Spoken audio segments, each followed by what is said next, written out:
എല്ലാവർക്കും KBFC സോണിന്റെ മറ്റൊരു വീഡിയോയിലേക്ക് സ്വാഗതം. ഇന്നത്തെ ഈ വീഡിയോയിൽ നോക്കാൻ പോകുന്നത് ISL തുടങ്ങുമോ തുടങ്ങില്ലേ എന്നാണ്. എന്തൊക്കെയായാലും സൂപ്പർ കപ്പിന്റെ കാര്യം ഇപ്പോൾ ഉറപ്പിച്ചിട്ടുണ്ട്. പക്ഷെ ISLന്റെ ഭാഗത്തുനിന്ന് ഒരു ഇൻഫർമേഷൻ വന്നിട്ടില്ല. സോ നമുക്ക് അതെന്തായാലും ജസ്റ്റ് ഒന്ന് ചെക്ക് ചെയ്ത് നോക്കാം. AIFFന്റെ പ്രസിഡന്റായ കല്യാൺ ചോപ്ര പറഞ്ഞത് സൂപ്പർ കപ്പിന് ശേഷം ISL തുടങ്ങുമെന്നായിരുന്നു. എന്നാൽ ഇതുവരെയായിട്ടും ISLന്റെ പ്രഖ്യാപനമൊന്നും പുറത്തുവിട്ടിട്ടില്ല. ഒക്ടോബർ 15-നകം ISLന്റെ ടെൻഡർ പുറത്തുവരുമെന്നായിരുന്നു ന്യൂസ്.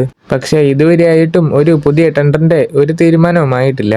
ഇപ്പോൾ ഈ ഒരു കാര്യത്തിനെ ചൊല്ലി ISLത്തെ 10 ക്ലബ്ബുകളാണ് AIFFന് കത്തുകൾ അയച്ചിട്ടുള്ളത്. എന്തൊക്കെയായാലും ISLന്റെയും അതേപോലെ തന്നെ ഐ ലീഗിന്റെയും ഭാവി ഇപ്പോൾ നമുക്ക് പറയാൻ സാധിക്കില്ല. ആ ഒരു ടെൻഡറിന്റെ ഭാഗമായി ഒരു വ്യക്തതയും ഇതുവരെ കിട്ടിയിട്ടില്ല. എന്തൊക്കെയായാലും അടുത്ത ആഴ്ച സൂപ്പർ കപ്പ് തുടങ്ങും എന്നുള്ളത് ഉറപ്പാണ്. കേരള ബ്ലാസ്റ്റേഴ്സിന്റെ എല്ലാ പ്ലേയേഴ്സും ഇപ്പോൾ പ്രീ സീസൺ ക്യാമ്പിൽ ജോയിൻ ചെയ്തിട്ടുണ്ട്. എന്തൊക്കെയായാലും 10 ISL ക്ലബ്ബ് AIFFനെതിരെ കത്ത് കൊടുത്തിട്ടുണ്ട്. എന്താകുമെന്ന് നമുക്ക് കണ്ടറിയാം. എന്തൊക്കെയായാലും ഇനി ISLനെ പറ്റിയിട്ട് കുറെ വാർത്തകൾ വരാനുണ്ട്. സോ അടുത്തൊരു വീഡിയോ വരാം ഗൈസ്.